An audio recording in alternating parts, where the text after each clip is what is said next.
Welcome everyone to today's workbook discussion on Zoom.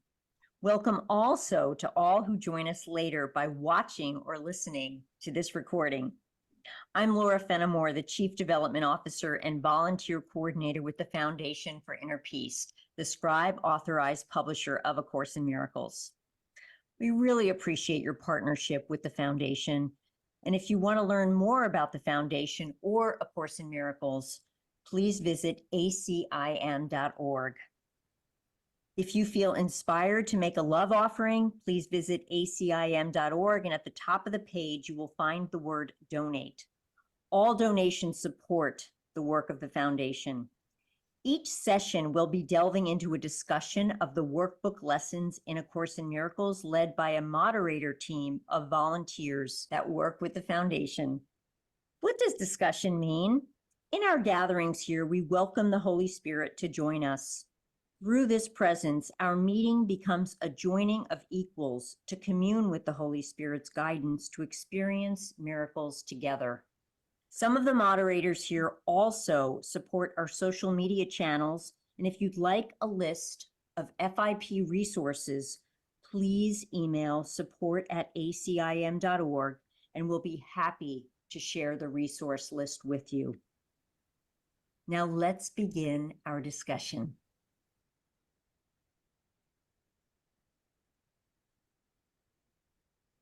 Welcome, dear brothers and sisters, into this holy moment where we are and have been already attempting to connect. What I'd like to share with you as a starting point is a beautiful section from the Song of Prayer, where Jesus, the Holy Spirit, they talk about what true prayer is. So I'm going to read that section. And if you're interested to go back to it, it's paragraph 5 under the overall section called True Prayer. So as we continue to just become more peaceful and quiet, please receive these words. Prayer is a stepping aside, a letting go, a quiet time of listening and loving. It should not be confused with supplication of any kind, because it is a way of remembering your holiness. Why should holiness entreat being fully entitled to everything love has to offer? And it is to love you go in prayer. Prayer is an offering, a giving up of yourself to be at one with love. There is nothing to ask because there is nothing left to want. That nothingness becomes the altar of God. It disappears in Him.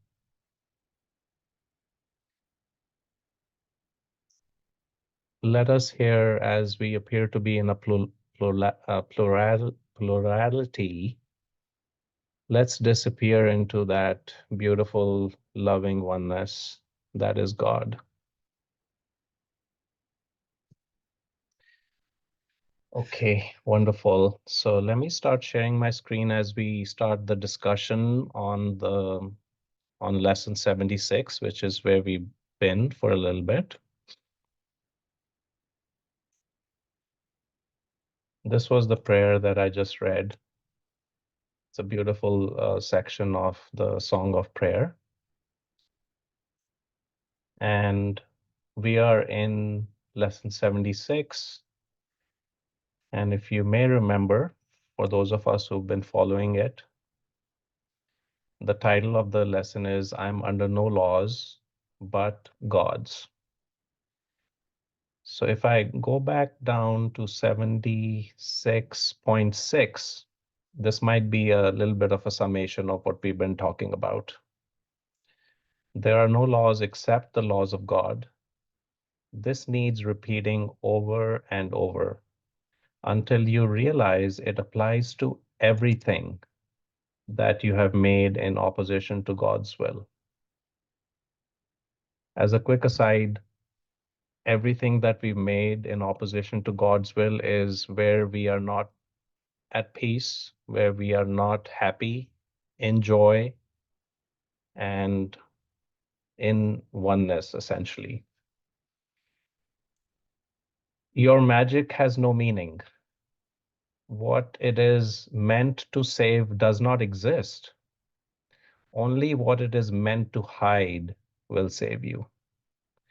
So this is just a beautiful section of this lesson which says what it is meant to save does not exist. For example, all our magic is about our bodies, about our apparent self that we have created.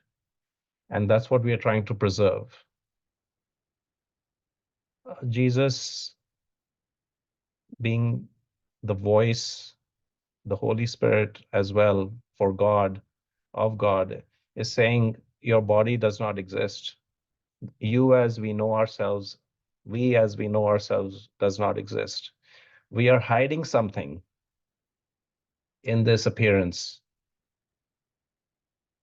And only what we are attempting to hide will save us. So with that, let's dive into the rest of the lesson. Andrew, if you're able, would you please read us 76.7? Certainly.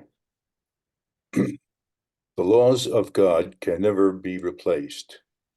We will devote today to rejoicing that this is so. It is no longer a truth that we would hide. We realize instead it is a truth that keeps us free forever. Magic imprisons, but the laws of God make free. The light has come because there are no laws but His. Yeah, let's pause there. Andrew, would you like to say a few words on what might have come to you as you read through this? Yes, this thing that magic imprisons. What is the prison? I think it's our bodies, where our spirits are imprisoned in the body, or the body doesn't exist in truth, but excuse me, we were created as spirit, eternal, free, and limitless. And we limit ourselves to a body and what the body can do, where it can go. So that's what I think the prison is. And well, that's it right now. I was reading a beautiful section in the course this morning where it was talking about how we created the body. I'm going to stop sharing for a few moments. We created the body to for a certain purpose, to separate and to hide from the light of truth. And the Holy Spirit being the instant answer to the separation can now use the body to extend love and to communicate and connect with others, the apparent others. So when it says magic imprisons, but the laws of God make free, that's just reminded me of that. Megan? Sorry. Besides what Andrew was saying, I was thinking that our ego, we are imprison ourselves in our ego beliefs and the beliefs that we've built up to create the world that we're in control of. And so as you were saying, Manu, that the body now becomes a tool to connect, that the ego has to what is it? We have to allow the ego to drop and join with God so we can connect to the body. Yes, thank you. And you know what other stuff jumped out to me was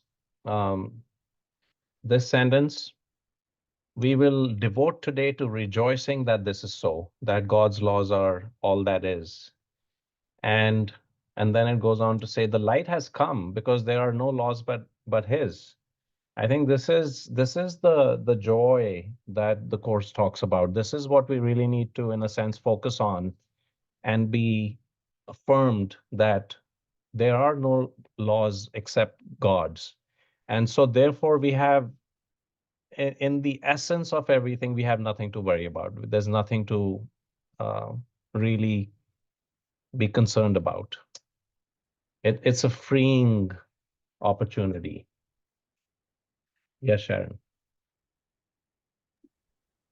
Yeah, I just looked up what Ken Wapnick had to say about that specific thing about your magic has no meaning. And he says the laws of the world have to do with magic because they are external. The miracle, magic's counterpart, is internal. Magic helps us change our bodies. The miracle helps us change our minds. Magic is the ego solving a problem where it cannot be solved in the body. I just thought I'd tell you what he had to say about it. Thank you. Thank you. That's beautiful. Megan, back to you. I totally forgot what I was going to say now. Why don't you go ahead, Johanna, and I'll think on it for a second. Oh, Johanna, did you want to say something? No, I just put a thumbs up and I agree Okay, with okay. Sharon had read. Yeah, it was, but Okay. I'd like to add perhaps is that the magic is believing in something outside of us can bring salvation. And that's never true. Okay, so I remember what I was going to say, which is that when I get confused, somebody was asking me, how do you know the difference? And I said, am I happy? And I keep reminding myself, joy is my function. So if I am not happy or joyous, there's something going on and that I'm not aware of. So that seems to be my litmus test right now, which is if I'm not joyous or happy, then I am focused on something that keeps me from being joyous and happy. and that Yes. focus is where I get tripped up, is that I don't need to focus on anything except for my function, and that function is directed by God. Thanks. Okay, so stay on the mic, Megan. In that same joy, I'll please ask you to read 76.8. We will begin the longer practice periods today with a short review of the different kinds of laws we have believed we must obey. These would include, for example, the laws of nutrition, of immunization, of medication, and of the body's protection in innumerable ways.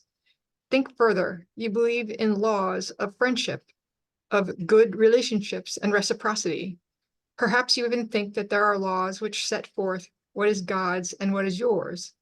Many religions have been based on this. They would not save, but damn in heaven's name. Yet they are no more strange than other laws you must hold be obeyed to make you safe. Wow. What is Jesus saying here? Megan, you have a few more words about that? And we'll ask others too. It went by so fast. The idea that we have created laws in our lives that have made us feel in control, and in that control we have felt some security and safety, but each time it fails us because they are not God's laws, they are man-made laws of belief or reciprocity or how the world works according to our ego, not straight from God. Thank you. That's beautiful. What came to my mind was also these laws are the beliefs and assumptions that we live by. The big ones, the small ones, the medium-sized ones, everything that guides and runs our daily lives. And especially those that are not laws of God, obviously.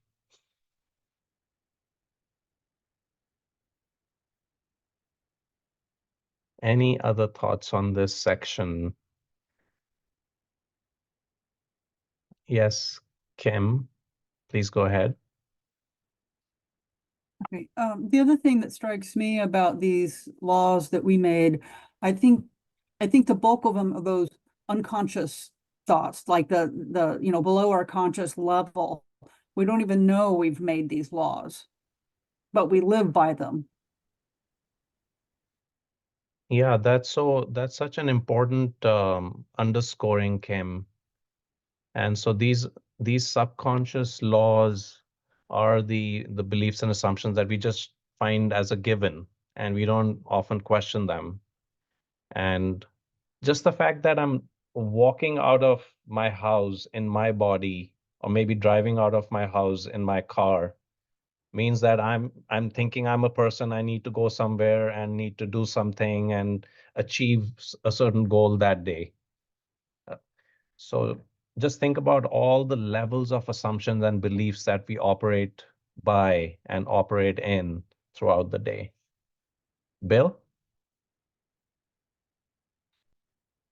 Yes, thank you, Manu.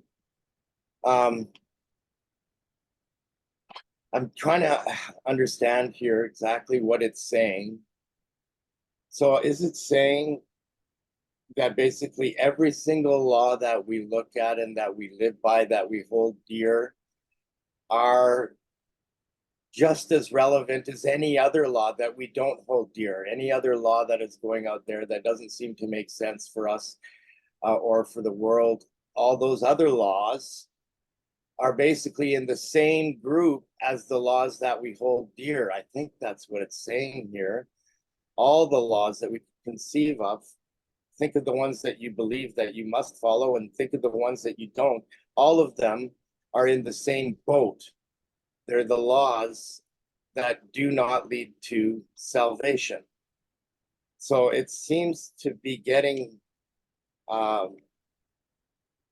don't know, in my mind, it seems to be asking me to let go more of even laws that I believe are necessary. And I don't want to do that because those laws that I believe that are necessary are keeping me aligned in immorality and in things that I know don't hurt me.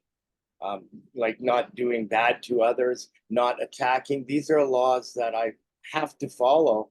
And I'm just kind of like some more feedback on what are they saying about those laws that like do not attack, release all grievances, forgive the world. These are the laws that I don't want to at all put in the same boat. But it seems like it's saying they're all in the same boat. Comments, please. Yeah, I'll give you a brief response from myself and then invite others to join in. As I was trying to understand the course more and more, the essential, one of the essential teachings of the course is obviously about forgiveness. And, we all uh, have to contend with what that means.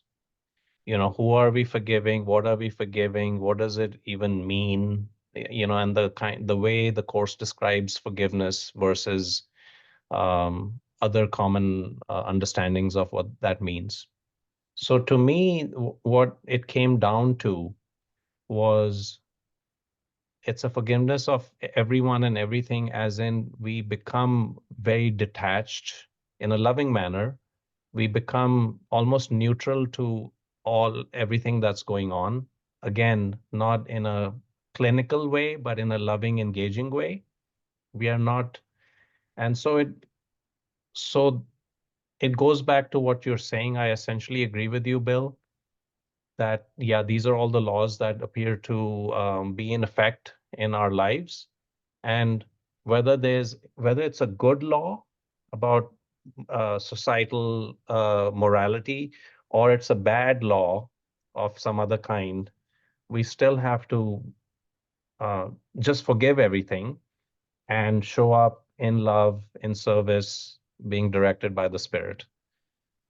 So before I go to Megan, I want to ask if Andrew or Johanna, you had a response to Bill. And if you do, Andrew, you go first. Okay, and then Johanna. Thank you. I am under no law but God's. That applies to the eternal spirit. It applies to our minds. Everybody in the world is just playing a role. Most people don't realize it. And that's exactly what we're trying to learn and accept. And if you think of it that way, you don't take life so seriously. But you still have to follow the laws of the magic, while we're here, while we're in bodies. So what I would advise is just be the best Bill that you could be, or be the best person you could be, whatever that means to you. That's my law. That's the law that I'm holding dear. And just trying to seem like that they're trying to get my attention off of that law. It seems like it. Well, this is about walking, I mean, being above the battleground. You're observing what's going on, doing the best job you can, but don't get so attached to the results. I mean, whatever happens, happens, and everything is fine. Like Manu said earlier at the opening, everything is going to be beautiful because that's how God created it. We just aren't aware of it. We're just playing our role. And when our role is done, we'll remember who we are and what we are. Thank you. Thank you. Thank you. And then, God will take the final step in bringing us back to that realization. Johanna.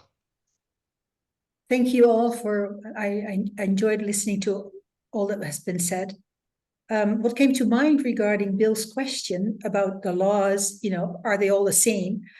The Course begins in chapter 1 by saying there's no order in miracles. And then later on it says there's no order in illusions. But then it says forgiveness is the last illusion. And it's an exception because it's the one illusion that does not lead to new illusions. In other words, it's the only illusion that we have that can undo all the other illusions. And so the laws that you were listing, like hold no grievances and see the Christ, I can't remember exactly the ones that you mentioned, but in that category, these are the laws of undoing that go with forgiveness. And so that's what the Course is teaching, that forgiveness is the last illusion that will undo all the other illusions. That was what thank you. Thank you so much. Beautiful. That really brings it together. Thank you. Megan, did you have anything to say about Bill's question, or was it something else? I was going to say that it reminds me of that I don't know anything. I really don't know anything. And so when I think of laws, or I think of when I've crossed somebody else's boundary of their law and they get upset with me, or they've crossed an invisible boundary of what I think the law should be, I react, and I keep having to tell myself, I don't know anything. These laws are, I need to just go back to forgiveness. But thanks. That's all I wanted to say. Yeah, I think that's a beautiful reminder, because when we say, I don't know anything, that's really bringing us back to that detached state, that in a manner speaking, the all-forgiving state, a state of being humble and having humility, and therefore being able to listen. Marguerite? Yes, I thought it was a beautiful question, because it's a very common question that comes from taking the word law. At least that's my interpretation of what I heard, but taking the word law literally.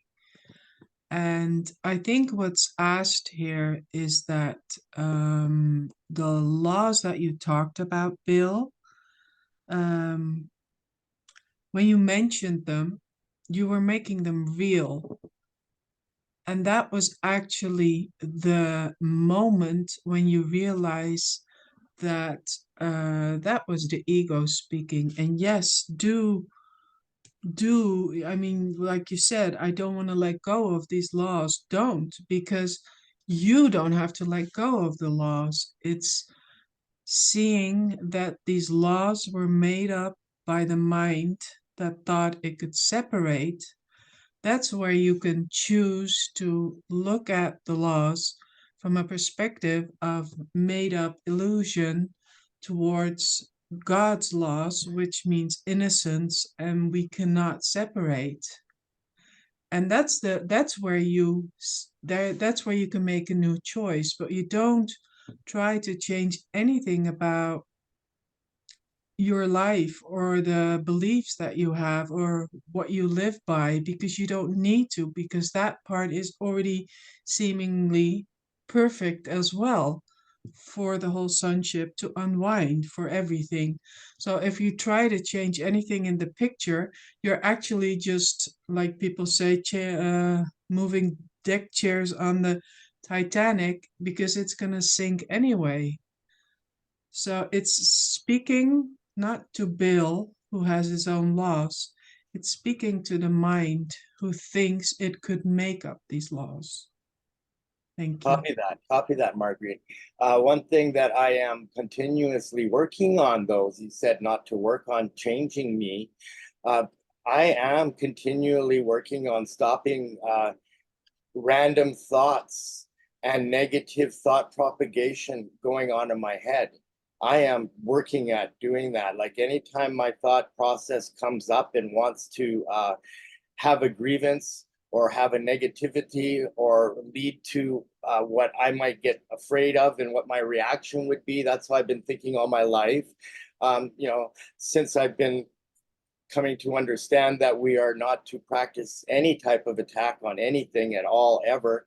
I've been working at stopping that natural synapse route in my brain, and I'm still working on it, and I don't see myself stopping to work on it. I do want to work on stopping that negative thought propagation going on in my mind, and I do it simply by rehearsing the last lessons, what they're asking us to remember. I will, there be light, etc. That sounds beautiful, but if you could take it one more step deeper for yourself, then that would be like, of course, that's what the ego does. The ego is one big hate bomb, let's call it that.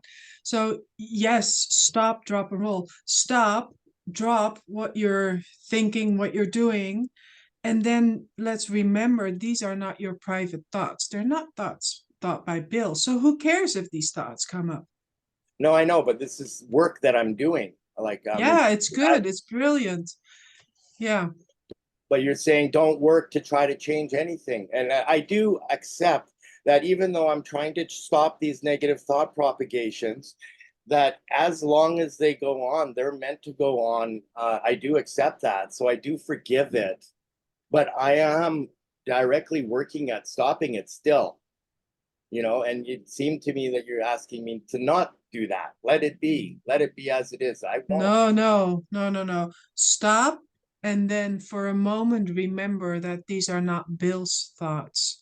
Because what I felt to just introduce is the innocence of even having these thoughts. There's even an innocence behind that. And that's what I wanted to offer you.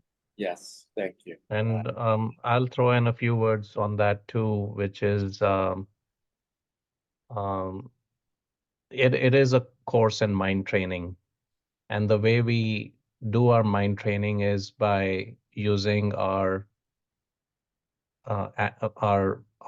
gift of the will that we have, our willpower. We use our willpower to choose again what the Holy Spirit is directing us to do or to think. The real thoughts of God, as some of the lessons say. And even if we are letting go, Bill, that is also a doing, even though it's a different kind of a doing. Right. And so, Maggie, I'd like to invite you next, and then you may have also seen Lizette's question. I was also wondering if you were going to address that. Yes, that is why I had raised my hand. I don't know if Laura had wanted to respond to the exchange that was just happening, though, because if she raised her hand during that. If she'd like to respond there, she might go first.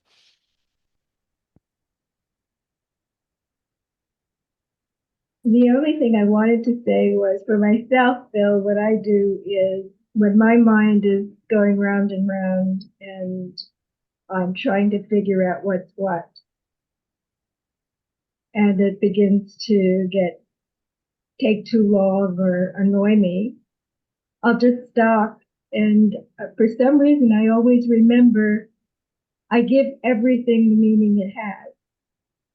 Everything I see, everything I see, I give it the meaning it has to me. So then my next question is, what is the meaning? I ask myself, what is the meaning of that? What does that mean? What is that? And then I go from there, because it stops that spiraling inner conversation you have about, well, what's real and what's not real. So it brings me closer or more into the moment, and I'm able to at least focus on that. What is it? What's happening? I can ask myself, and then do as Maggie does. And then I think we should come to a further time on there when we stop and we figure out we ask it, what meaning it has for me. And then we get nothing. And then I think we're there, and then we'll get more and more of that. Nothing. What meaning it has for me? Nothing. There's nothing there. There's no meaning there. Right. I think that's where we probably, like, you keep on checking what meaning it has for you. And then if you have an answer, consider it, accept it, and then know that later that meaning is going to be gone. Soon that will have no meaning. Yeah, and all of that is okay as long as I can stop from what I'm going to call insanity. For me, that's what it's like. Yeah. It's like insanity when my thoughts just start going. And I just want to know, is this real or not? What's going on here? It's not real. So then I can get quiet, and then I can rest. Yeah. And then very often God will come and start telling me good things. Yeah, that's great. Yeah. I think it's a brilliant technique, Laura. Thank you so much. Yeah. It's beautiful.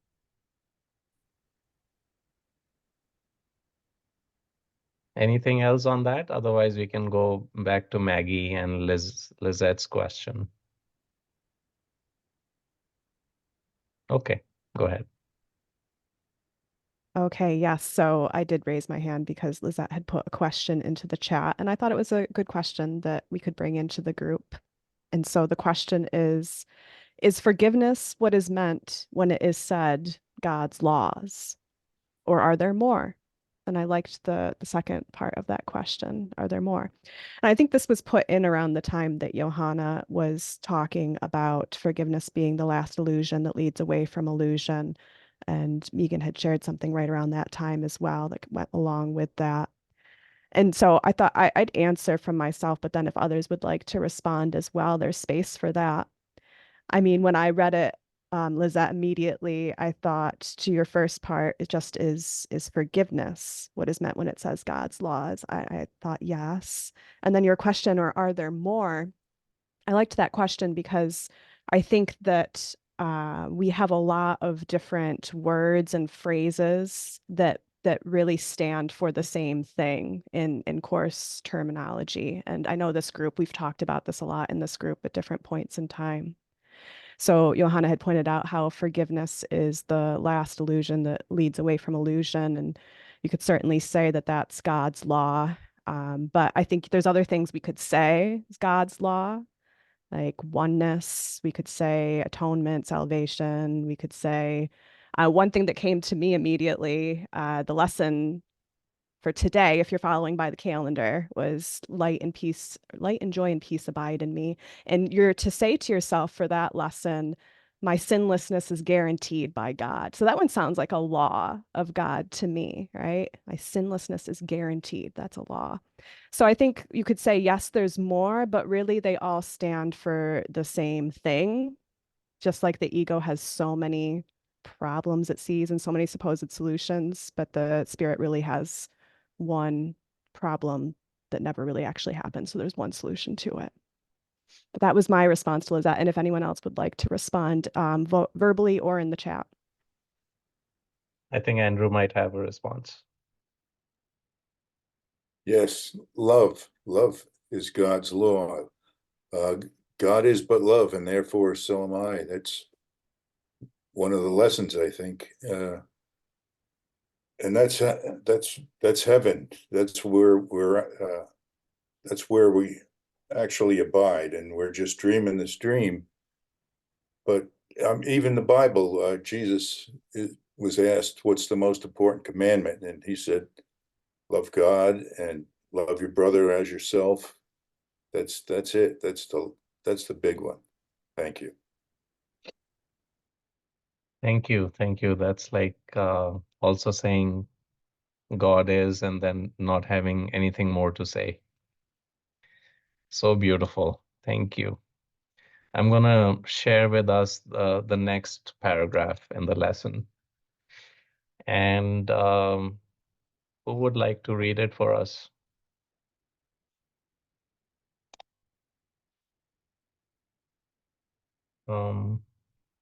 I will. Or Okay. Sharon, you go. Maggie had also raised her hand. We'll have Maggie read the next one. it's 9, right? Yes, please. There are no laws but God's. Dismiss all foolish magical beliefs today and hold your mind in silent readiness to hear the voice that speaks the truth to you. You will be listening to one who says there is no loss under the laws of God. Payment is neither given nor received. Exchange cannot be made. There are no substitutes, and nothing is replaced by something else. God's laws are forever give and never take. Would you like to add something to that, Sharon? Just that, what a relief that there are no laws but God's, and God's are just so gentle and sweet. Yeah. Very grateful for God's laws. You know, in Christianity, and when people talk about it, they always talk about the good news. What's the good news? This is the good news. Yes. That's true. That's why we have no reason but to smile and be happy as much as, if not all the time. Okay. Yeah, this is so beautiful. Let's keep going. Maggie, you want to read us the next one? Certainly. Hear him who tells you this, and realize how foolish are the laws you thought upheld the world you thought you saw. Then listen further. He will tell you more about the love your Father has for you, about the endless joy he offers you, about his yearning for his only Son, created as his channel for creation, denied to him by his belief in hell. I don't know. Oh my God. Maggie, tell us more about this one. Just what's the good news? Just more and more in this paragraph here. And I guess that last sentence, I know sometimes, because it says currently that God's Son is denied to him by the Son's belief in hell. And I think sometimes, I guess students sometimes get curious about statements like that. Like, if it's not real, then how is that occurring? But again, I think it's just in terms of our experience that it seems to be that this channel, this connection with God has been disrupted by the separation. But yeah, all of the sentences in the paragraph before that one speak to the truth that really is. Yeah. So if we look at the previous paragraph, Maggie and everyone, it talks about holding our mind in silent readiness to hear the voice. And then in this paragraph, it says, then listen further. He will tell you more about, and then he says about the love your Father has for you, about the endless joy he offers you. And Maggie, the way I explain this to myself, and maybe there's a reference to it in the course also, I'm not sure. We deny him his full experience of the sonship because our current focus is on the world that we have created.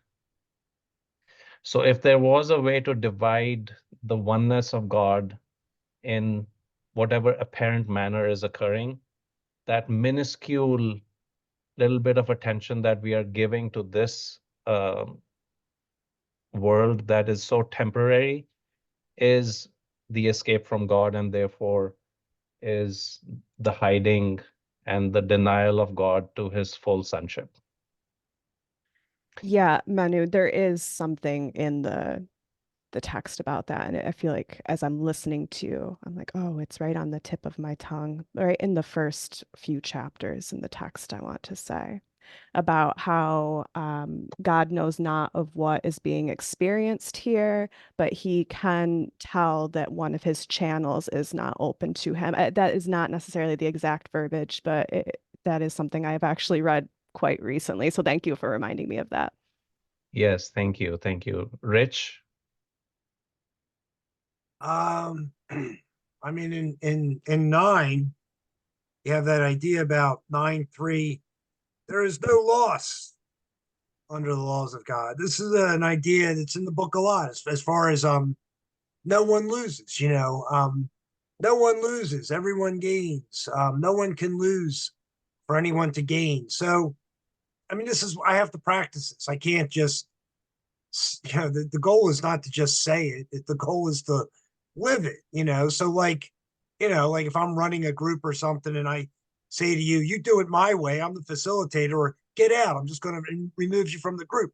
Well, then that person has now lost, whereas the other person has, gained in that sense, that improper sense. If I go up to some woman I know and she's currently dating a guy that I know, but she's interested in me.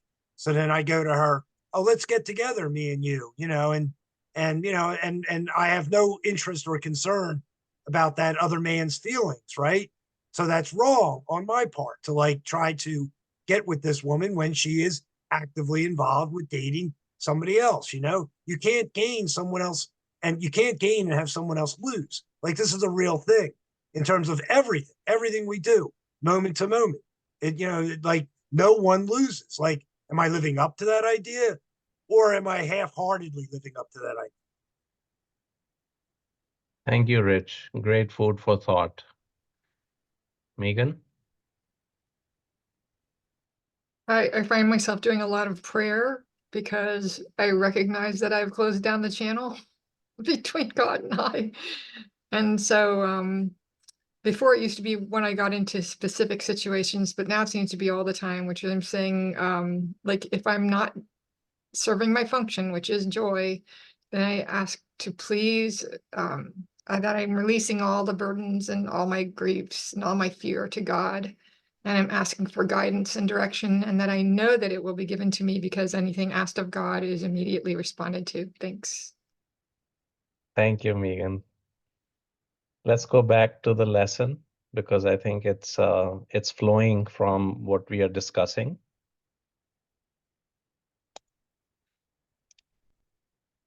So in 76.10, this word is introduced, his channel. So we are his channels, even though temporarily, apparently denying him access to that. So we are being invited to change that. Let us today open God's channels to him, and let his will extend through us to him. Thus is creation endlessly increased. We're going to come back to this. His voice will speak of this to us, as well as the joys of heaven, which his laws keep limitless forever. We will repeat today's idea until we have listened and understood. There are no laws but God's. Then we will tell ourselves as a dedication with which the practice period concludes, I am under no laws but God's. This lesson is very clear. Kim, I'll give you the mic in just a moment. It's very clear that until we get this, there's no moving forward. We will repeat today's idea until we have listened and understood there are no laws but God's. This is really meant to free us, that, we are safe, we are okay. And then there's another part of this that we'll come back to once we've heard from Kim. Hi, thank you. This isn't about the part you just read, so I can wait if you want. I No, just go ahead, wanted to go. speak to. Okay, I wanted to speak to, I was thinking through what Rich said, and it was really impacting me, and I just didn't think fast enough. So I had to meditate just for a second. But Rich, I want to tell you thank you, because you put into words something that that I can now use as actual practical, something I can do, a practice that I can instill. And so one of the things that came to me in my meditation this morning, one of the concepts that I'm kind of meditating on lately is having my mind, my heart, my body are unified. I manifest the Christ mind on all these planes. And so this morning when I was thinking about that in my prayer, what came to me was, okay, so in my practical life, how do I show that my mind and my heart and my body are all unified and I'm manifesting the Christ mind on all these planes? What does that look like when you walk around to the grocery store or whatever? And when I was listening to you, it came to me that one of the things I can use is, it looks like, and whatever interaction I have, whether it's stressful or not, everybody wins, right? If I can remember consciously that when I'm interacting with you in front of me right now, that I keep in mind whatever happens, we both walk away better, with more energy, or whatever that is, that no one loses. So thank you for putting that into something that I can make an actual practice. Thank you so much, Kim. That's beautiful sharing and acknowledgement of the truths that show up constantly as we look for them. Andrew? Thank you. Yes, I'd like to add to that a bit. What was I going to say? Oh, how do we extend God's law in the world? There's only one way that I can see it, and it's just by loving everyone or appreciating everyone. There's no way that you can give to everyone physically, but you can give your love and appreciation. And that has to be for everyone in the world, even people who are evil, people who are good, and everything in between. Why is it easy to love someone who is a good friend or your own child, and difficult to love someone like I don't want to say a name, but a dictator?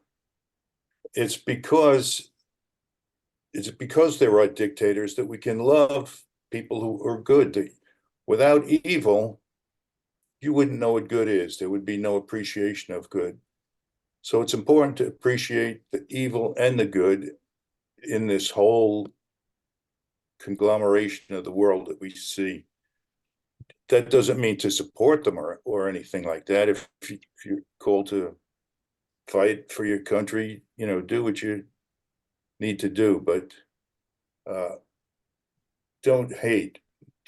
Just appreciate people for what they are, and for their role. Like I said earlier, we're all just playing a role. Appreciate them for their role. Thank you. Thank you, Andrew. The extension of love, that's exactly right. And Maggie, thanks so much for bringing that selection back to our discussion, what we were discussing before. If you'd like to read this, it's from chapter 8. Is it? It's from chapter 4. Okay, sorry. Yes, text chapter 4, and then you have, it's in the chat, but Do you want to read us some of what you pasted in the chat, Maggie? And then I'm going to go back to the lesson as well if we get that chance. Yes, I'm feeling right now. You can read the whole paragraph if you'd like. It's the text, chapter 4, section 7, paragraph 6. But I feel right now that I will read just starting from sentence 4. But unless you take your part in the creation, his joy, and this is God we're talking about. So God's joy is not complete because yours is incomplete. And this he does know. He knows it in his own being and its experience of his son's experience. The constant going out of his love is blocked when his channels are closed, and he is lonely when the minds he created do not communicate fully with him. Thank you.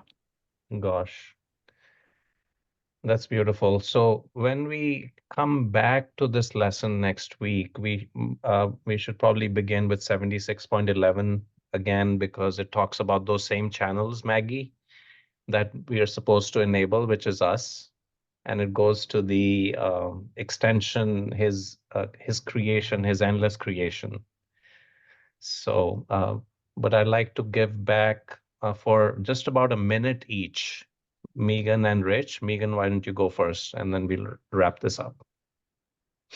I was, when Andrew was speaking, I realized that I have spent time in my past feeling that there are evil people and good people, but through the coursework, I realized that people find what works for them and then they don't deviate until it stops working.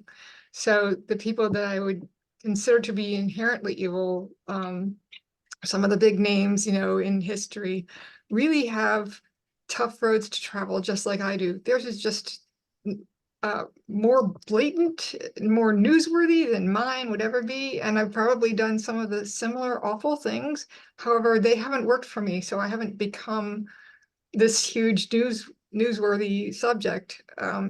But each time I realize that, I try to turn it over to God and say, I still don't know anything. I don't know what anything is for.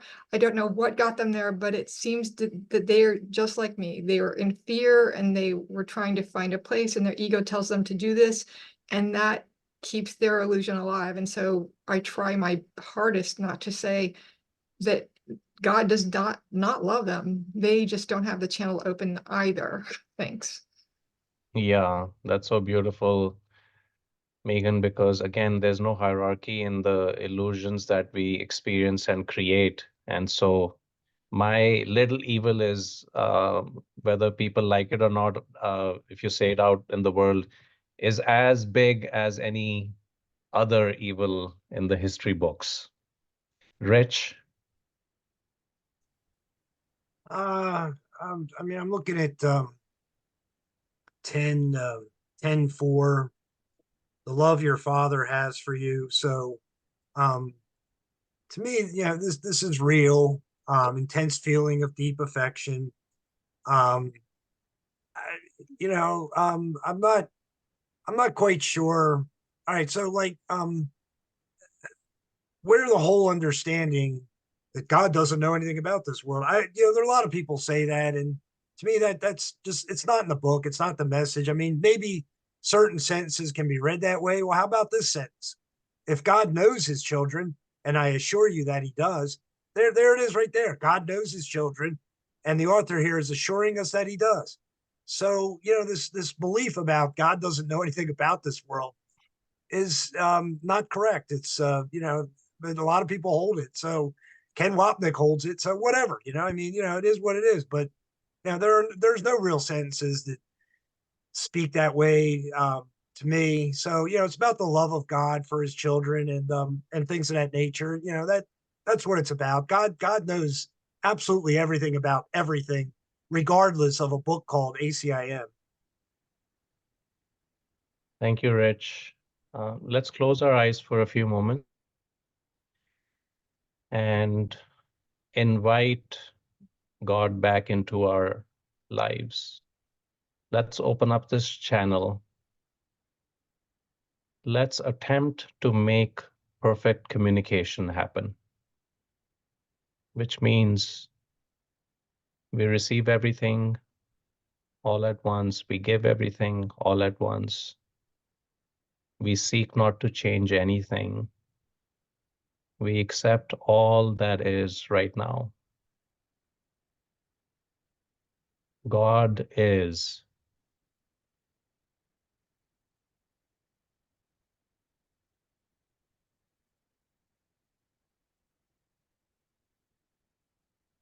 Thank you, Father, for this holy moment, this holy instant.